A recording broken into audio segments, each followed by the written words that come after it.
Hello everyone, welcome to NEET Guru classes. तो आज हम एक इम्पॉर्टेंट चैप्टर का माइंड मैप पढ़ने आ रहे हैं जिसका नाम है बायोमोलिक्यूल्स। वैसे चैप्टर्स तो सारे इंपॉर्टेंट होते हैं, है ना। तो सबसे पहले सिलेबस की बात करते हैं। यहाँ पे सिलेबस में कोई चेंज नहीं होगा, ठीक है। आप हो सकता है एनसीईआरटी देख के बोले कि डीएनए का स्ट्रक्चर नहीं पढ़ना है, लेकिन ऑब्वियसली आपको आगे चल के पढ़ना पड़ेगा, है ना। आज नहीं तो कल।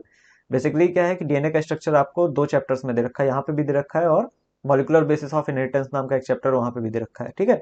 तो डीएनए का स्ट्रक्चर भी आपको पढ़ना ही है, ठीक है। तो सिलेबस बेसिकली सेम है इस चैप्टर का। हम सारी चीजें पढ़ेंगे, ठीक है।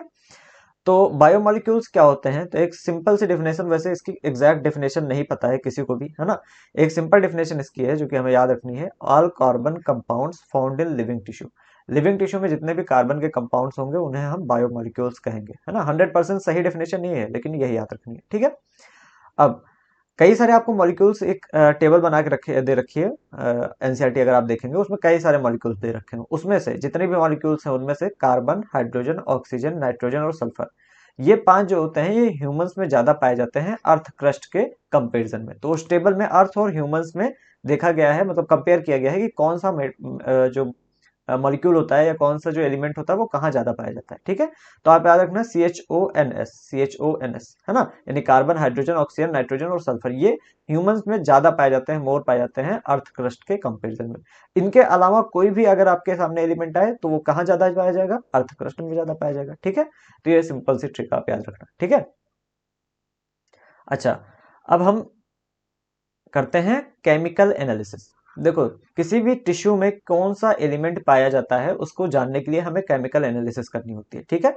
इसमें क्या क्या मतलब करते क्या है केमिकल एनालिसिस में? Grind living tissue in trichloro acetic acid. Trichloro acid जिसका फॉर्मूला होता है CCl3COOH, है ना। नॉर्मली एसिटिक एसिड क्या होता है? CH3COH, है ना। तो H, जो तीन H थे उसको हटा के C क्लोरीन लग गया, तो CCl3COOH, है ना। तो इसको कहते हैं trichloro acetic acid. Trichloro acetic acid में हम लिविंग टिश्यू को ग्राइंड करेंगे, ठीक है। अच्छा, अब इसमें जब भी आप पीसेंगे, टिश्यू को पीसेंगे, तो उसमें से कुछ लिक्विड पार्ट होगा और कुछ थोड़ा सा सॉलिड पार्ट। जैसे आप चाय छानते हैं, जब आप चाय छानते हैं तो आपको दो पार्ट मिलता है, फिल्ट्रेट और रिटेंटेट। फिल्ट्रेट वो है बेसिकली जो चाय, आपके कप में चाय आ गई है उसको हम फिल्ट्रेट कहेंगे। तो लिविंग टिश्यू जो हमने ग्राइंड किया है, जो हमने पीस रखा है, उसको हमने छाना, और छानने के बाद जो लिक्विड वाला पार्ट हमें मिला उसको हम फिल्ट्रेट कहेंगे या फिर एसिड सॉल्युबल पूल कहेंगे, ठीक है। और जो छन्नी में चीज रहेगी, जैसे चाक पत्ती रह जाती है छन्नी में, तो जो चीज छन्नी में रहेगी हम उसको एसिड इनसॉल्युबल पूल कहेंगे, या फिर रिटेंटेट कहेंगे। रिटेंटेट मतलब जो रिटेंशन हुआ है या कह लो बचा हुआ है, जो है ना। अच्छा, जो फिल्ट्रेट होता है इसमें बहुत सारे ऑर्गेनिक कंपाउंड्स पाए जाते हैं, ये याद रखना, ठीक। आगे बढ़ते हैं, ठीक है। अच्छा, अब बायोमोलिक्यूल्स में, हाँ, तो जैसे एक हमने केमिकल एनालिसिस की, एक दूसरी एनालिसिस होती है जिसको हम डिस्ट्रक्टिव एक्सपेरिमेंट कहते हैं, ठीक है। डिस्ट्रक्टिव एक्सपेरिमेंट, देखो केमिकल एनालिसिस में हमें ऑर्गेनिक कंपाउंड जो होते हैं उनके बारे में मेनली पता चलता है। डिस्ट्रक्टिव जो एक्सपेरिमेंट होता है इसमें हमें मेनली इनऑर्गेनिक एलिमेंट्स के बारे में पता चलता है, ठीक है। अब कैसे पता चलता है, तो देखो क्या करते हैं हम। डिस्ट्रक्टिव नाम से ही पता चला किसी चीज को डिस्ट्रॉय करना है या खत्म करना है, तो हम एक लिविंग टिश्यू लेंगे, उसको सुखा लेंगे, उसको ड्राई कर लेंगे, और फिर उसको बाद उसको जला देंगे। अब जलाने के बाद जितने भी कार्बन के कंपाउंड्स होते हैं वो CO2 के फॉर्म में बाहर निकल जाते हैं। जो भी कार्बन होगा ना वो कार्बन डाइऑक्साइड में कन्वर्ट होके, उसका क्योंकि ऑक्सीडेशन होगा, कार्बन डाइऑक्साइड बन के कार्बन बाहर निकल जाएगा। बचेगा क्या? ऐश, यानी राख, है ना। अब ये जो राख होता है ना, इसमें इनऑर्गेनिक एलिमेंट्स कई सारे पाए जाते हैं। तो ये दो एक्सपेरिमेंट हो गए, है ना, समझ में आ गया। एक हमारा केमिकल एनालिसिस, एक डिस्ट्रक्टिव एक्सपेरिमेंट। केमिकल एनालिसिस में मेनली ऑर्गेनिक कंपाउंड्स के बारे में जाना जाता है, और डिस्ट्रक्टिव एक्सपेरिमेंट से हमें इनऑर्गेनिक एलिमेंट्स के बारे में पता चलता है, ठीक है, किसी टिश्यू के अंदर, ठीक है।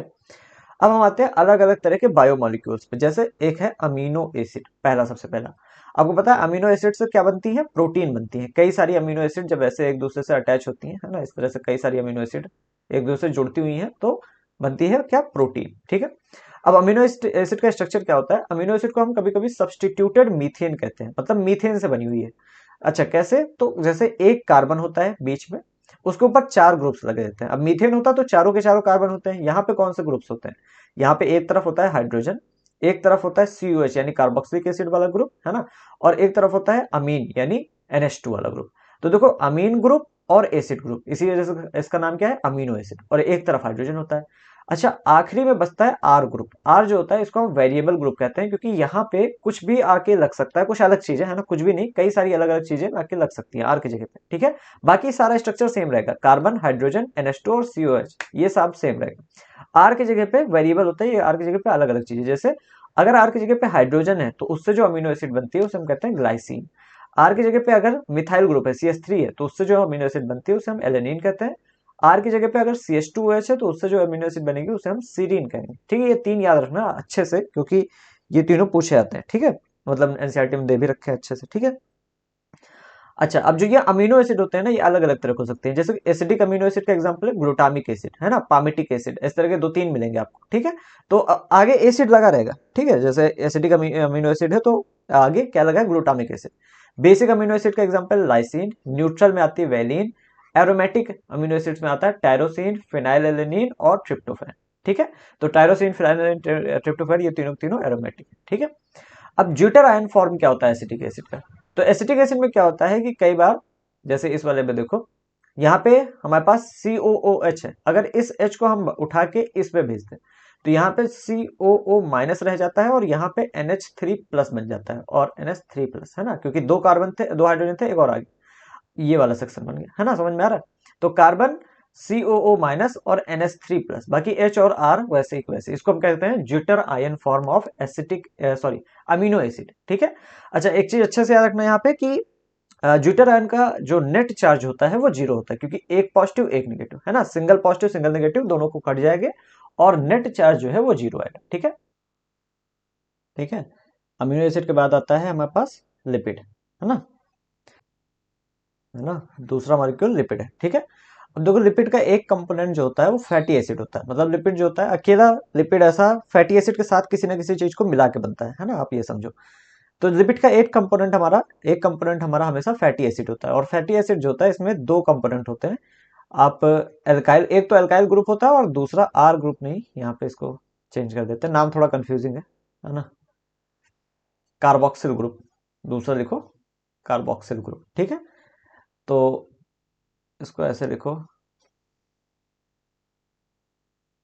कार्बोक्सिल। ठीक है, ऐसा कुछ लिख दो, कार्बोक्सिल ग्रुप। तो दो ग्रुप होते हैं फैटी एसिड में, है ना, एक अल्काइल ग्रुप और एक कार्बोक्सिल ग्रुप।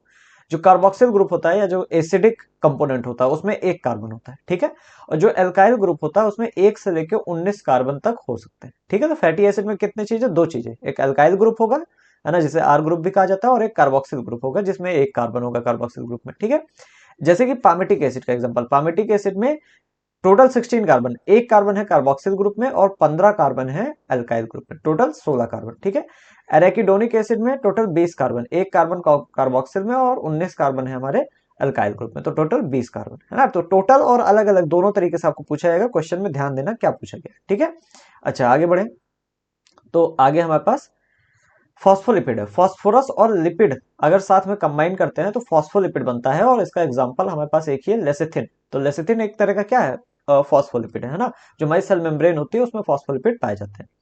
अच्छा, लिपिड जो होता है जनरली हम जो लिपिड देखते हैं उसमें फैटी एसिड और ग्लिसरॉल, इन दोनों के जुड़ने से लिपिड बनता है। ठीक है, अच्छा, अगर एक ग्लिसरॉल और एक फैटी एसिड जुड़ेंगे तो हम कहेंगे मोनोग्लिसराइड। अगर एक ग्लिसरॉल के साथ दो फैटी एसिड जुड़ेंगे तो डाई ग्लिसराइड कहा जाएगा, है ना। और अगर एक ग्लिसरॉल के साथ तीन फैटी एसिड जुड़ेंगे तो ट्राईग्लिसराइड कहा जाएगा। ठीक है, अब यहाँ पे इंपॉर्टेंट क्या है कि देखो, मोनोग्लिसराइड तो समझ में आता है एक ग्लिसराइड, लेकिन डाईग्लिसराइड में आप समझते हो दो ग्लिसरॉल होगा, लेकिन यहाँ पे उल्टा है ना, डाईग्लिसराइड लिखा हुआ है तो दो फैटी एसिड और ग्लिसरॉल अभी भी एक ही मॉलिक्यूल है। ठीक है, ट्राईग्लिसराइड में तीन ग्लिसरॉल नहीं होगा, एक ही ग्लिसरॉल होगा, तीन फैटी एसिड होगा। ठीक है, तो ये इंपॉर्टेंट है, याद रखना। ठीक है, तो ये था हमारा फर्स्ट पेज, आते हैं दूसरे पेज पे, है ना। सबसे पहले यहाँ पे हमारे पास न्यूक्लिक एसिड। ठीक है, न्यूक्लिक एसिड क्या है, बेसिकली हमारा जेनेटिक मटेरियल इससे बना होता है। न्यूक्लिक एसिड जो है पॉलीमर होता है न्यूक्लियोटाइड का। इसमें तीन भाग होते हैं, सुगर, नाइट्रोजन बेस और फॉस्फेट, ये तीन पार्ट होते हैं। ठीक है, न्यूक्लियोटाइड के अंदर। ठीक है, अब जो सुगर और नाइट्रोजन बेस है इन दोनों को मिला के न्यूक्लियोसाइड कहा जाता है। न्यूक्लियोसाइड और टाइड में अंतर आ जाता है ना। न्यूक्लिक एसिड किस चीज का पॉलीमर है, न्यूक्लियोटाइड का। तो न्यूक्लियोसाइड क्या होता है, सुगर और नाइट्रोजन बेस अगर आपस में जुड़े हो तो उसे न्यूक्लियोसाइड कहा जाता है, लेकिन अगर सुगर, नाइट्रोजन बेस और फॉस्फेट तीनों चीज जुड़ा हो तो न्यूक्लियोटाइड कहा जाता है। ठीक है, अब यहाँ पे जो नाइट्रोजन बेस की हम बात कर रहे हैं ये दो तरह के होते हैं, प्योरीन और पिरिमिडीन। जो प्योरीन होते हैं इनमें डबल रिंग पाई जाती है ना, कंपाउंड होते हैं ये, एक तरह का बेस है ना, तो ये दो रिंग होती है, प्योरीन में डबल रिंग पाई जाती है, जैसे एडेनिन और ग्वानिन एक तरह का प्योरीन है। ठीक है, और जो पिरिमिडीन होते हैं, इनमें सिंगल रिंग पाई जाती है। साइटोसिन, यूरेसिल और थायमिन, ये तीनों के तीनों पिरिमिडीन है ना। कट याद रखना, CUT कट, ठीक है। अच्छा, जो ये शुगर होती है जिसे हम पेंटोज शुगर कहते हैं, क्योंकि ये 5 कार्बन की बनी होती है, इस वजह से पेंटोज शुगर कहा जाता है, ठीक है। पेंटोज शुगर यहाँ पे 2 तरह की होती है। जो डीएनए होता है, आप फुल फॉर्म अगर आपको याद हो डीएनए का, तो डीऑक्सी राइबो न्यूक्लिक एसिड होता है। तो क्योंकि यहाँ पे डीऑक्सी राइबोस शुगर पाई जाती है, इस वजह से डीऑक्सी राइबो न्यूक्लिक एसिड कहते हैं। और आरएनए को कहते हैं राइबो न्यूक्लिक एसिड, क्योंकि यहाँ पे राइबोस शुगर पाई जाती है, ठीक है। तो ये दोनों पेंटोज शुगर है, ठीक। अब आते हैं पॉलीसेक्राइड में, ठीक है। पॉलीसेक्राइड, देखो सेक्राइड मतलब बेसिकली होता है शुगर या स्वीट कह लो, है ना। तो पॉलीसेक्राइड जो होते हैं, इनमें ग्लूकोज आ जाता है, स्टार्च आ जाता है, ये सारी चीजें आती है, ठीक है। पॉलीसेक्राइड जो है मेड ऑफ मोनोसेक्राइड, ये कई सारे मोनोसेक्राइड्स को जोड़ के पॉलीमर बनता है, उसी को हम पॉलीसेक्राइड कहते हैं। जैसे कई सारे ग्लूकोज आप जोड़ोगे तो सेलुलोज बनता है, सेलुलोज एक पॉलीसेक्राइड है। फ्रक्टोज का पॉलीमर क्या है, इनुलिन, है ना। तो इनुलिन और इंसुलिन दोनों अंतर है, ध्यान रखना। इंसुलिन क्या है, इंसुलिन एक तरह का हार्मोन है, इनुलिन एक तरह का पॉलीसेक्राइड है ना, फ्रक्टोज से जो कि बना है। एन एसिटाइल ग्लूकासमीन, जिसको NAG कहते हैं, नाग कहते हैं, ये काइटिन का पॉलीमर होता है, सॉरी, इसका पॉलीमर काइटिन होता है, ठीक है। काइटिन क्या है आपको पता है, फंगस की जो सेल वॉल होती है उसमें मेनली काइटिन पाया जाता है, ठीक है।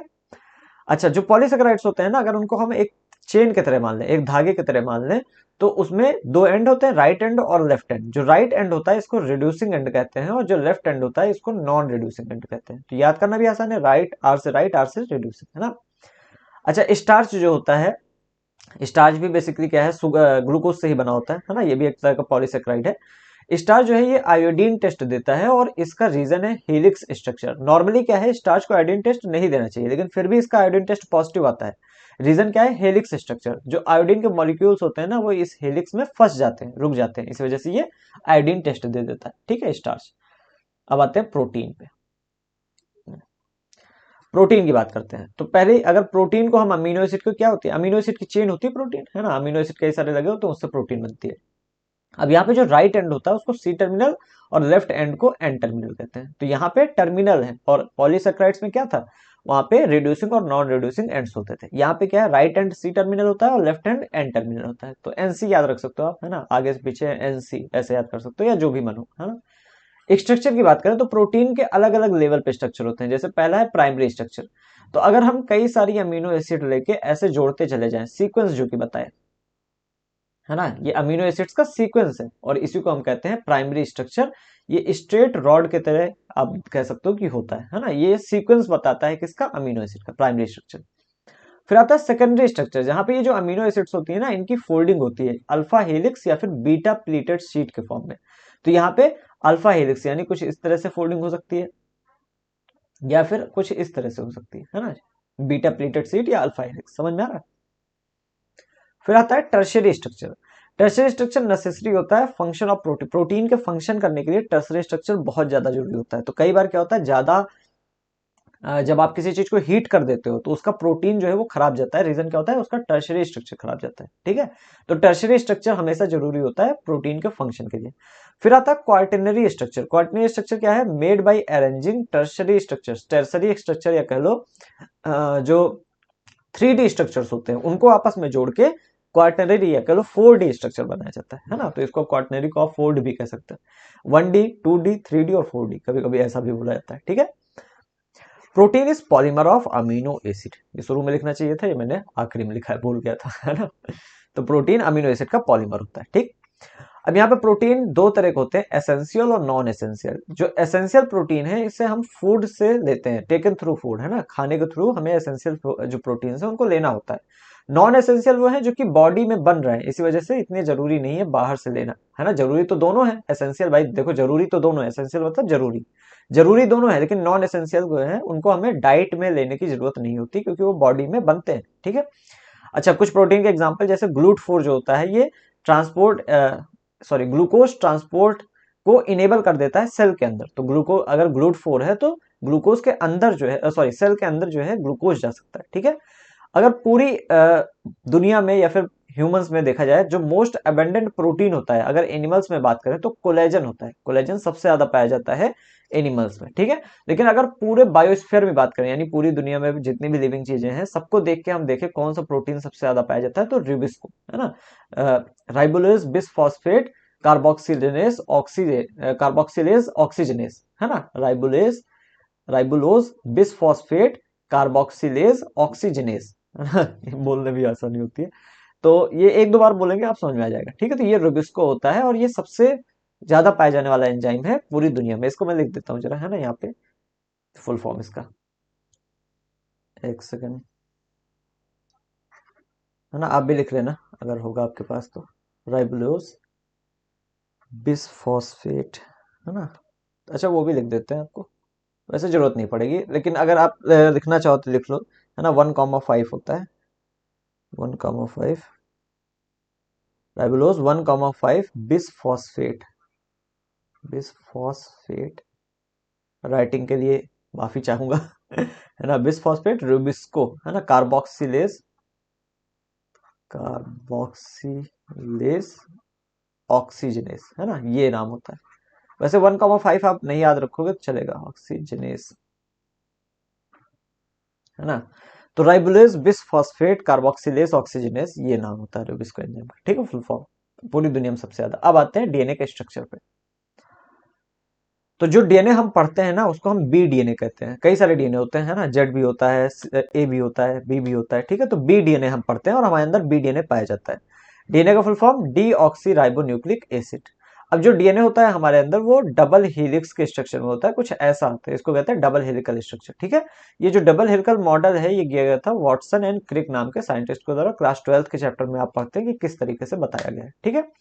अब डीएनए में जो एक होती है बैकबोन, एक होती है बैकबोन, एक होते हैं बेस, है ना। ये जो पीछे आपको डंडे दिख रहे हैं इसको हम कहते हैं बैकबोन, और जो ये सामने अंदर की ओर ऐसे लाइनें दिख रही हैं इनको हम कहते हैं बेस, है ना। बेस बेसिकली अंदर की ओर रहते हैं और पीछे डंडा रहता है, एक बैकबोन होता है। ये जो बैकबोन है ये सुगर और फॉस्फेट की मिलकर बनी हुई होती है। तो सुगर फॉस्फेट ने क्या बनाई, बैकबोन, और जो बेस होते हैं वो अंदर की ओर ऐसे लगे हुए होते हैं। तो यहाँ पे जो बी डीएनए होता है इसमें 10 बेस पेयर पर टन पाए जाते हैं, एक टन पे 10 बेस पेयर पाए जाते हैं। और राइस पर बेस पेयर मतलब एक दो किसी किसी दो बेस पेयर के बीच में अगर आप डिफरेंस देखें या कह लो देखें डिस्टेंस कितनी है तो वो 3.4 एंगस्ट्रॉम होती है ना। अच्छा पिच क्या होता है, पिच होता है कि एक बार में जो डीएनए होता है वो कितना घूमा है ना, उसको हम पिच कहते हैं, है ना। कितना आप कह लो कितनी दूर का हेलिक्स बना है, एक हेलिक्स, है ना, उसको पिच कहते हैं। और पिच यहाँ पे होता है 34 एंगस्ट्रॉम। और 10 गुना क्यों होगा, क्योंकि ऑब्वियसली 3.4 से ये 10 गुना होगा, क्योंकि टोटल 10 बेस पाए जाते हैं, है ना। एक एक टन में 10 बेस पाए जाते हैं और एक टन में कितना डीएनए घूम गया है उसी को हम पिच कहते हैं। तो 34 एंगस्ट्रॉम कितना मतलब ऊपर चला गया है वो, है ना, तो उसको 34 एंगस्ट्रॉम किया जाता है, ठीक। अब आते हैं मेटाबोलाइट्स पे। देखो हमारे बॉडी में कई सारे एलिमेंट्स पाए जाते हैं, हमारी बॉडी में किसी भी बॉडी में, है ना, किसी भी लिविंग में, जिन्हें हम कहते हैं मेटाबोलाइट्स। ये कंपाउंड्स हमारे मेटाबॉलिज्म में काम आते हैं, है ना, हमारे अंदर जो रिएक्शन चलती है उनके लिए काम आते हैं। अब मेटाबोलाइट्स दो तरह के हैं, प्राइमरी और सेकेंडरी। जो प्राइमरी मेटाबोलाइट्स होते हैं ना इनका फंक्शन हमें होस्ट के अंदर पता होता है, मतलब जिसके अंदर बन रहे हैं। जैसे मेरे अंदर कोई चीज बन रही है तो मेरे अंदर उसका फंक्शन हमें पता होना है, तो उसको हम कहेंगे प्राइमरी मेटाबोलाइट। जो सेकेंडरी मेटाबोलाइट है ना, function in host is unknown. जो होस्ट है उसके अंदर क्या फंक्शन है सेकेंडरी मेटाबोलाइट का ये हमें नहीं पता है, अननोन है। फॉर एग्जाम्पल देखो हम अपने अंदर अमीनो एसिड क्यों बनाते हैं ये हमें पता है ना। अमीनो एसिड एक मेटाबोलाइट है और प्राइमरी मेटाबोलाइट है क्योंकि इसका फंक्शन हमें पता है कि अमीनो एसिड हम बनाएंगे उसके बाद इससे क्या होगा, प्रोटीन बनेगा और काम आएगा हमारे। शुगर हमारे अंदर क्यों होती है ये हमें पता है, इससे हमें कई बार एनर्जी मिलती है ना, तो ये हमें पता है।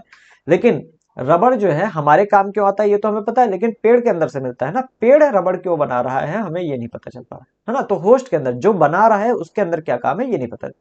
एसेंशियल ऑयल हम तो कई जगह यूज कर लेते हैं एसेंशियल ऑयल को, लेकिन पेड़ क्यों बना रहा है एसेंशियल ऑयल ये नहीं पता। तो ये सेकेंडरी मेटाबोलाइट्स होते हैं, ठीक है। अब यहाँ पे एक चार्ट है ना, मैं आप 2 सेकंड रुको, वीडियो पॉज करके मैं आपको चार्ट पे दिखाता हूँ जरा। हाँ तो ये आपके सामने दिख रहा है ना, ये चार्ट आपको याद होना चाहिए।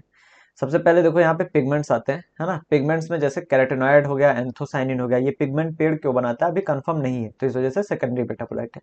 फिर एल्कलॉइड्स में जैसे मॉर्फिन, कोडीन, है ना। टर्पेनॉइड्स में मोनोटर्पीन्स, डाइटर्पीन्स। एसेंशियल ऑयल में जैसे लेमन ग्रास ऑयल, ठीक है।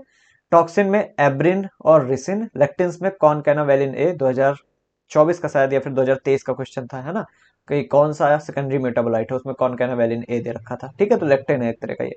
ड्रग्स में आता है विनब्लास्टिन, कुकरमिन एक्सेट्रा। और पॉलीमेरिक सब्सटेंसेस में आता है रबर, गम, ग्लूकोज, है ना, ग्लूकोज कह रहा हूँ, सेलुलोज, ठीक है।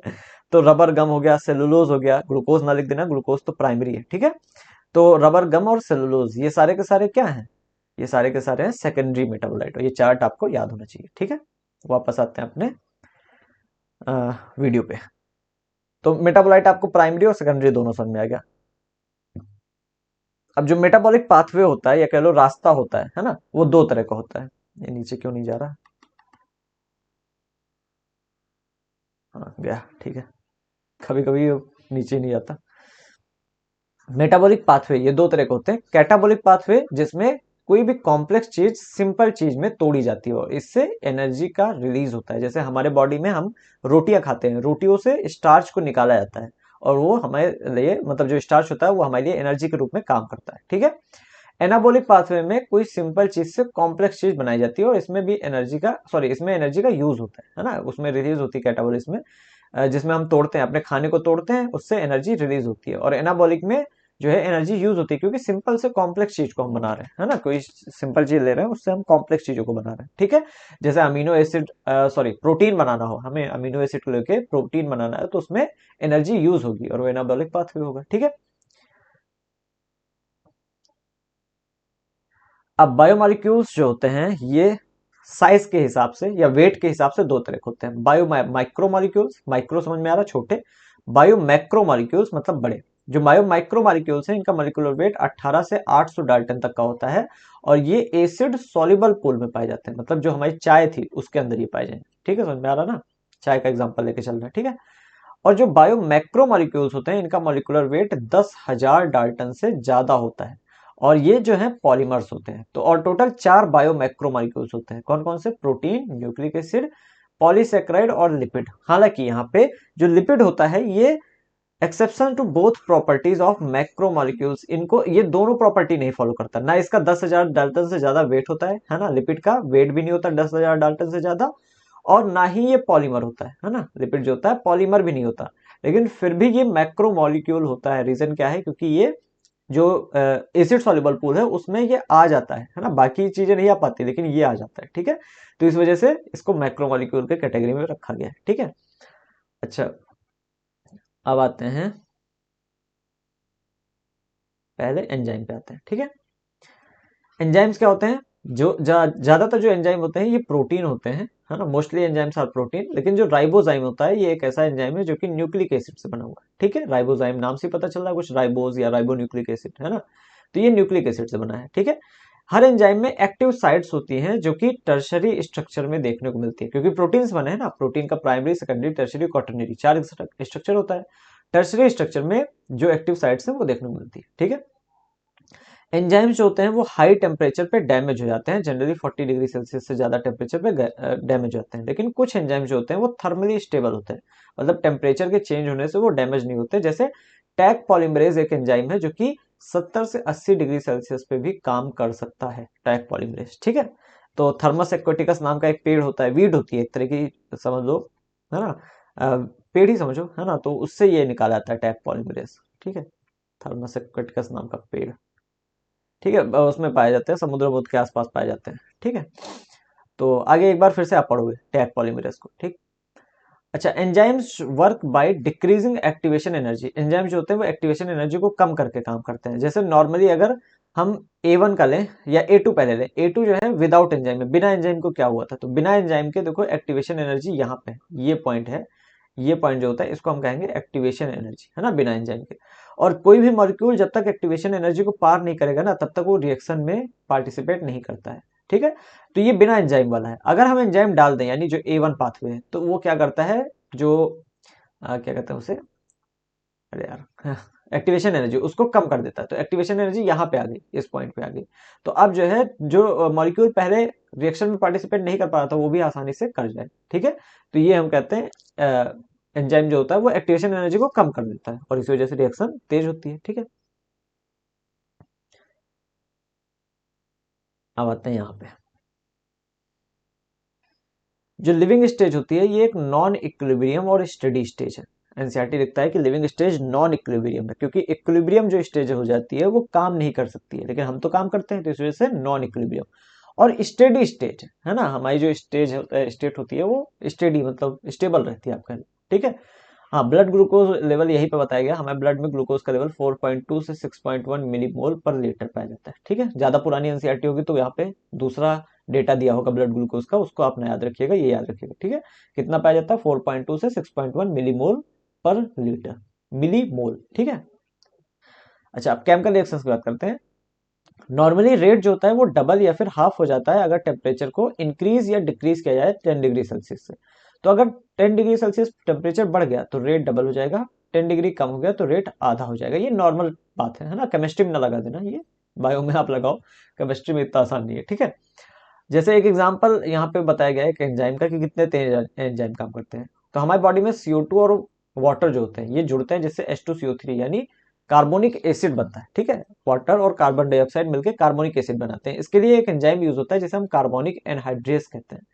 अब जो एंजाइम है अगर ना है, अगर है नहीं, विदाउट एंजाइम, बिना एंजाइम के 200 H2CO3 बनते हैं 1 घंटे में, है ना। 1 घंटे में कितना बनते हैं, 200 H2CO3। लेकिन अगर एंजाइम हम डाल दें यानी कार्बोनिक एनहाइड्रेस, तो वो इतनी तेज कर देता है रिएक्शन को कि 6 लाख H2CO3 बनते हैं पर सेकंड, है ना, पर आवर नहीं, पर सेकंड। जहां 200 बन रहे थे 1 घंटे में, वहां आप 6 लाख बन रहे हैं पर सेकंड। ठीक है, अब आते हैं लास्ट पेज पे, factors affecting enzyme activity. Enzyme की एक्टिविटी को कौन से फैक्टर्स कम करते हैं या बढ़ाते हैं। ठीक है, जैसे पहला है टेम्परेचर और पीएच। किसी भी एंजाइम को काम करने के लिए एक आप कहते हो ऑप्टिमम टेम्परेचर या पीएच चाहिए होता है ना, जैसे यहाँ लिखा ऑप्टिमम पीएच या टेम्परेचर। ऑप्टिमम पीएच टेम्परेचर वो है जहां पे एंजाइम मैक्सिमम काम करे। ठीक है, तो एंजाइम की एक्टिविटी यहाँ पे देखो, एंजाइम की एक्टिविटी इस जगह पे मैक्सिमम है। क्यों मैक्सिमम है, क्योंकि यहाँ पे ऑप्टिमम पीएच और टेम्परेचर उसको मिला है। ठीक है, दूसरा देखो concentration of substrate. Concentration of substrate, तो देखो सबसे पहले जब आप सबस्ट्रेट डालते जाओगे तो एंजाइम की एक्टिविटी बढ़ती रहेगी। क्यों, क्योंकि आपको पता है किसी भी एंजाइम में क्या होते हैं, मान लेते हैं ये एक एंजाइम है और इसमें होती है एक्टिव साइट्स। ठीक है ना। अब मान लेते हैं पहले आपने सबस्ट्रेट कम रखा था तो 2 एक्टिव साइट यूज हो रही थी, बाकी नहीं यूज हो रही थी। अब आप सबस्ट्रेट बढ़ाते जा रहे हो तो ये भी यूज होने लगी, फिर ये भी यूज होने लगी, ये भी यूज होने लगी, है ना।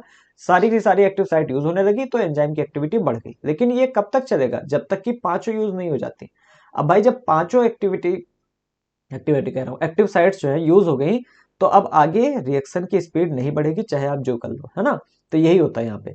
तो यहाँ पे पहले तो रिएक्शन की स्पीड बढ़ती है, फिर एक जगह जाके कांस्टेंट हो जाती है। क्यों, क्योंकि सारी एक्टिव साइट्स यूज हो गई।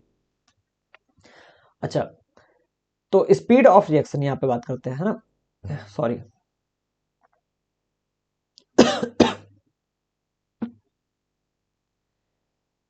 स्पीड ऑफ रिएक्शन बात करते हैं। ठीक है, तो देखो एक तो ये मैक्सिमम स्पीड हो गई जब सारी की सारी एंजाइम्स को यूज किया जा रहा है, सारी सारी एक्टिव साइट्स को यूज किया जा रहा है। ठीक है, अच्छा जिस समय पे आधी स्पीड रहती है उस समय पे जो कंसंट्रेशन होता है ना सबस्ट्रेट का, उसे के एम कहते हैं। ठीक है, तो के एम क्या है, के एम आप परेशान होते हैं क्या होता है, के एम वो कंसंट्रेशन है सबस्ट्रेट का जिस समय एंजाइम की एक्टिविटी आधी होती है, कह लो जो रिएक्शन का रेट होता है वो मैक्सिमम के आधा रहता है ना। वी मैक्स, वी यहाँ पे वेलोसिटी समझो, है ना, स्पीड रिएक्शन की आधी है, या कह लो rate of reaction is half of the max. ठीक है, तो उसको के एम कहते हैं। तीसरा है इनिबिशन। अब कभी कभी क्या होता है, एक एंजाइम काम तो करना चाह रहा है लेकिन कोई दूसरा चीज आके उसको रोक दे रहा है, तो इसको इनिबिशन कहते हैं। जैसे एग्जांपल है कम्पिटिटिव इनिबिशन का, एग्जांपल हमारे सिलेबस में है। तो inhibition of succinic dehydrogenase by malonate. Succinic dehydrogenase नाम का एक एंजाइम है, वो काम तो करना चाहता है लेकिन अगर मेलोनेट आ गया तो सक्सेनिक डिहाइड्रोजनेस के जो एक्टिव साइट्स होती हैं उनसे जुड़ जाता है और उसको काम नहीं करने देता है। तो इसको हम कहते हैं कॉम्पिटिटिव इनहिबिटर, है ना। हर एक एंजाइम में एक भाई सबस्ट्रेट होता है, मान लेते हैं ये एक एंजाइम है, इस एंजाइम को एक ना एक सबस्ट्रेट जो है वही जाके इससे काम करता है और उसी से मिलता है हमें प्रोडक्ट, है ना। अब मान लेते हैं सबस्ट्रेट एक की जगह कोई दूसरा आ गया, मान लेते हैं एस सबस्ट्रेट था और वैसा ही एक दूसरा एस आ गया, ये, है ना। अब ये वाला एस जो होता है वो कंपटीशन, अब इन दोनों एस के बीच में क्या होगा, कंपटीशन होगा, किसके लिए, एक्टिव साइट्स के लिए। ठीक है, और जो जीतेगा वही आगे प्रोडक्ट के रूप में जाएगा। तो यही होता है, मेलोनेट क्या करता है ना, मेलोनेट यहाँ आ जाता है और एक्टिव साइट्स को हथियाने लगता है, यहाँ पे सारी के सारी एक्टिव साइट्स को ये कवर कर लेता है, जिसकी वजह से जो कंपटीशन की वजह से यहाँ पे इनहिबिशन हो जाता है ना, inhibition of succinic dehydrogenase by malonate. ठीक है, एंजाइम की क्लासेस की बात करें, नाम अच्छे से याद रखना एंजाइम के क्लासेस का, क्योंकि उससे आपको पता चलेगा करता क्या है। जैसे पहला है ऑक्सी रिडक्टेस यानी ऑक्सीडेशन और रिडक्शन करने का काम, ट्रांसफरेज यानी ट्रांसफर करने का काम, हाइड्रोलेस होता है तोड़ने का काम करना, लाइएज होते हैं तोड़ने का काम करना, है ना। आइसोमेरेज होते हैं आइसोमर बनाने का काम करना, और लाइगेज होता है जोड़ने का काम करना, ठीक है। तो ऐसे अगर आपको मतलब अच्छे से वो याद है, क्या कहते हैं उसे, नाम याद है, तो आपको काफी ज्यादा आसानी होगी। जैसे मैं एक थोड़ा सा आपको बताता हूँ यहाँ पे। जैसे सबसे पहले हम बात करते हैं ऑक्सीडिडक्टेस की, है ना। तो ऑक्सीडेशन रिडक्शन करेगा, है ना, ये तो आपको पता है। ऑक्सीडिडक्टेस क्या करेगा, ऑक्सीडेशन रिडक्शन, ये तो आसान है, ठीक है। ट्रांसफरेज का क्या करेगा, एग्जांपल देते हैं। जैसे ए बी है और इसमें आपने सी जोड़ दिया। अब ये क्या करेगा, ग्रुप का ट्रांसफर करेगा, ए के साथ सी जोड़ देगा। नहीं, मतलब यहाँ पे ए बी था ना, इसको पास लिखते हैं, ए बी था, इसके साथ सी जोड़ दिया। अब ये क्या करेगा, ए को हटा दिया और बी को ट्रांसफर कर दिया सी के पास, तो ए प्लस बी सी हो गया। ये काम किसका, ट्रांसफरेज का, मतलब एक ग्रुप को ये इसने क्या किया, ट्रांसफर कर दिया। तीसरा आप देखो, ये ट्रांसफरेज आपको समझ में आ गया। फिर आते हैं हाइड्रोलिसिस पे। हाइड्रोलिस क्या करता है, यहाँ पे थोड़ा पानी का मतलब वैल्यू होती है, आपको पता है हाइड्रोलिस है, क्योंकि हाइड्रो टर्म है, पानी का वैल्यू होती है यहाँ पे, ठीक है। तो हाइड्रोलिस में क्या है, मान लेते हैं ए बी हमारे पास यहाँ पे अगेन था, इसके साथ वाटर हमने जोड़ दिया, H2 जोड़ दिया। अब ये तोड़ देगा ए बी को, लेकिन किसके मदद से, H2O के मदद से। तो यहाँ पे कुछ ऐसा बनेगा, ए मान लेते हैं ए के साथ H जुड़ गया और बी के साथ OH जुड़ गया, देख रहे हो, ए के साथ H जुड़ गया, बी के साथ OH जुड़ गया, यहाँ पे हो गया क्या, हाइड्रोलिस। फिर लाइएज जो होता है, लाइएज का भी काम तोड़ना ही होता है ना। थोड़ा सा अलग है, लाइएज का काम है, मतलब तोड़ना ही है, बस थोड़ा सा तरीका अलग है यहाँ पे। तो लाइएज को पानी की जरूरत नहीं होती। जैसे कुछ भी अगर ले लो आप, जैसे मान लेते हैं, क्या एग्जांपल लें, एक्स है ना, एक्स वाई ए बी ऐसे करके है, और लाइएज आप लाए और ये तोड़ के इसने A plus B plus X Y ऐसे बना दिया, समझ रहे हो। ऐसे भी हो सकता है, और भी पॉसिबल तरीके होते हैं, ठीक है, लेकिन उसने तोड़ा, है ना, ये चीज। तो ये होता है लाइस। फिर आते हैं आइसोमरेज, आइसोमर बना देगा, ये तो आपको पता है आइसोमर क्या होता है।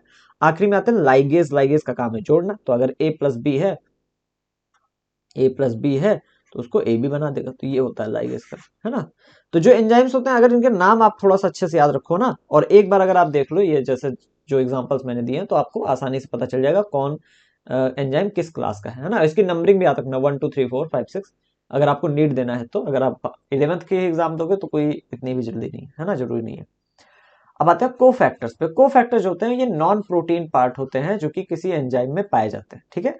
देखो, जो एक एंजाइम होता है उसे हम हेलो एंजाइम कहते हैं। किसी भी एंजाइम को, एक पूरे एंजाइम को हम हेलो एंजाइम कहते हैं, जो कि दो चीज से बना होता है, प्रोटीन पार्ट जिसको हम एपो एंजाइम कहते हैं, और नॉन प्रोटीन पार्ट जिन्हें हम कोफैक्टर कहते हैं। तो एंजाइम कैसे बनता है, प्रोटीन और नॉन प्रोटीन पार्ट से। और पूरे एंजाइम को हम हेलो एंजाइम कहते हैं, प्रोटीन पार्ट को एपो एंजाइम कहते हैं, और नॉन प्रोटीन पार्ट को कोफैक्टर कहते हैं, ठीक है। अब कोफैक्टर तीन तरह के, प्रोस्थेटिक ग्रुप। प्रोस्थेटिक ग्रुप बहुत ही टाइटली बाइंड करते हैं एंजाइम से, ठीक है। जैसे कैटलेज और परऑक्सीडेज के लिए हीम जो होता है ये प्रोस्थेटिक ग्रुप है, ठीक है, हीम हीमोग्लोबिन वाला हीम, ठीक है। दूसरा है कोएंजाइम्स। कोएंजाइम बाइंड करता है एंजाइम से शॉर्ट ड्यूरेशन के लिए, थोड़े समय के लिए, ठीक है। जैसे कि NAD और NADH में विटामिन नियासिन जो है वो एक कोएंजाइम है, ठीक है। फिर तीसरा आता है मेटल आयन। मेटल आयन जो होता है ये कोऑर्डिनेशन बॉन्ड फॉर्म करता है, ठीक है। जो भी एंजाइम होता है उसके साथ कोऑर्डिनेशन बॉन्ड बनाता है, ठीक है। जैसे कि जिंक इन कार्बोक्सी पेप्टाइडेज, आप कहीं कहीं कहीं ये भी सुनोगे कि कार्बोक्सी पेप्टाइड्स को एक्टिवेट करने के लिए जिंक चाहिए, ठीक है। तो कार्बोक्सी पेप्टाइडेज जो होता है इसमें जिंक क्या है, एक मेटल आयन है, ठीक है। ऑब्वियसली मेटल ही तो है जिंक, ठीक है। तो बस यहीं पे हमारा चैप्टर खत्म होता है ना, यहीं पे हमारा चैप्टर खत्म होता है 4 पेज का, ठीक है। तो ठीक है, वीडियो कैसा लगा ये जरूर बता देना, और अगर अच्छा लगा हो तो अगेन सब्सक्राइब प्लीज ना। आप लोग देख के चले आते हो, सब्सक्राइब नहीं करते, ठीक है। तो आप सब्सक्राइब कर देना, और अगर कोई क्वेश्चन हो तो आप कमेंट कर सकते हैं, वहां पूछ सकते हैं, ठीक है। मिलते हैं अगले वीडियो में, तब तक के लिए बाय।